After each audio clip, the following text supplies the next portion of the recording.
Hello and welcome back to the channel. Today I want to share with you guys some games that have shaped me into the man that I am today. Games that I didn't just enjoy but have left imprinted memories in my mind.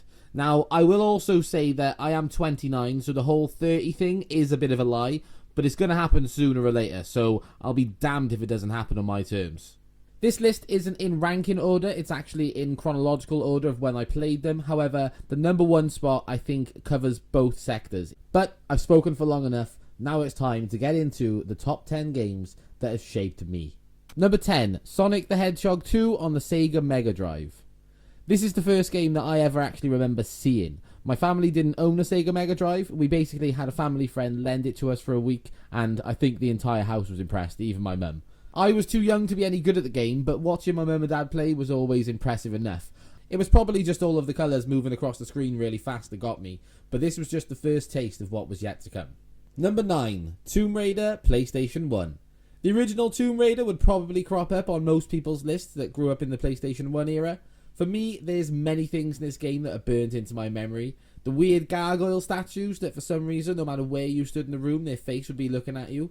The huge ball with arms that no one in my house could beat until years later. But I think the biggest one, and probably the biggest one for most families, was when you're casually walking through a level and a huge T-Rex just comes flying at you for a chase. When I tell you now that me and my dad and my sister, all in unison, shit ourselves, it was very intense. What's crazier is when I think of this game, I can smell the sweet smell of bleach and the sound of Shania Twain from when my mum would be cleaning the house when I was playing. This game is a literal nostalgia pill for me. Number 8, the Rugrats game, PlayStation 1. This game was an absolute banger of a game, and because it was connected to one of my favourite cartoons growing up, it holds a very special place in my heart. There's levels in this game that will stay with me forever. Grandpa's teeth being stolen by a giant goose, the level where you have to use a torch to kill ghosts and then open the fridge to turn the lights back on, a toy store with a Mechazoid Reptar and you've got to climb up using Reptar cookies to turn him on to save the day from a knockoff King Kong. Honestly, I could go on forever. I absolutely love this game. I'm going to be looking for an emulator for this game, so at some point I'm going to put some footage onto the channel of this game because I think this game is honestly a forgotten treasure. Number 7, Time Splitters 2, PlayStation 2. I was first introduced to Time Splitters through my cousin Josh. Whenever I'd go over his house, we'd always be split screening. And yes, I was a child, so I was 100% looking at his screen. I vividly remember when you got a headshot, the heads would pop off, and those details still impress me to this day. We would spend hours on Capture the Bag and Deathmatch, and I don't remember winning much even though I was peaking. And I'm still campaigning for Time Splitters 4, which I hope will be announced any minute now.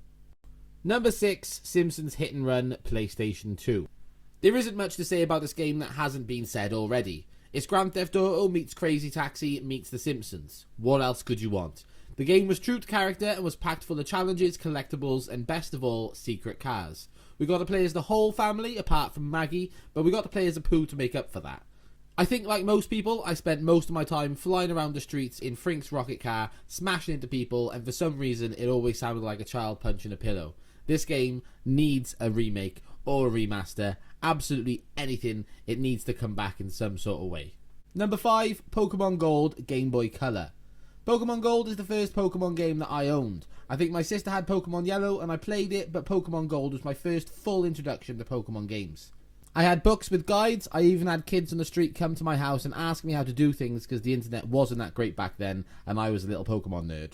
It was the first game I got a Pokemon to level 100, and you're damn right it was Typhlosion. And I was lucky enough that my parents went to New York in the early 2000s and brought me and my sister home a Pokemon Center Game Boy Advance that was gold and had Pichu and Pikachu on it, and I think it added to the whole enjoyment of the second generation for me. Number 4, Gears of War, Xbox 360. I literally swapped to the Xbox specifically to play this game with friends. I had an Xbox Elite for my birthday, and when I opened it and plugged it in, I had red rings. I panicked, I jumped up to go and tell my parents, and I accidentally kicked it over. Again, I panicked and picked it back up, I pressed the button, and for some reason, it worked fine. To this day, I still don't know what happened, whether it was a real, genuine red rings and I fixed it by kicking it, or if it was just a small malfunction. But that story will always confuse me. Gears was the first game I ever played competitively, and I had a clan with some of the boys, and I still rock the same gamer tag to this day, Mad Hawks. We did pretty well if I remember correctly. We weren't amazing, but we definitely held our own. It was always satisfying getting to chainsaw someone's chest open or sniping a guy's bonce off with a torque bow. And of course, smashing through Horde mode with a long shot and a sawed-off shotgun on maps like Clock Tower in Gears 1 and Pavilion in Gears 2. What an absolutely brilliant set of games. Number 3, Grand Theft Auto Vice City Stories PSP. I was tossing between this and Grand Theft Auto 3, but my core memory of Grand Theft Auto 3 was me leaving it outside by a tree for a whole day and finding it later that day. Incredibly, no one had found it. But my memories for Vice City Stories revolve mainly around my cousin Lee. Growing up, we were inseparable. Whenever one of us would visit the other, we would go and hide so that we could sleep over. We both had PSPs, and whenever we'd go visit each other or go down my nan's and stay for the weekend, we'd be sat there smashing the PSP for the whole weekend. And of course, when Grand Theft Auto came out, two young boys, that was obviously a huge magnet for both of us. We both had Grand Theft Auto Vice City Stories, and of course, we had to join each other's games and grab ourselves a sniper and head off to the airport and try and snipe each other's heads off. Or we just go rat racing around the city and try and cause as much mayhem as possible. As fun of a game as it was, this game wouldn't have been what it was without Lee.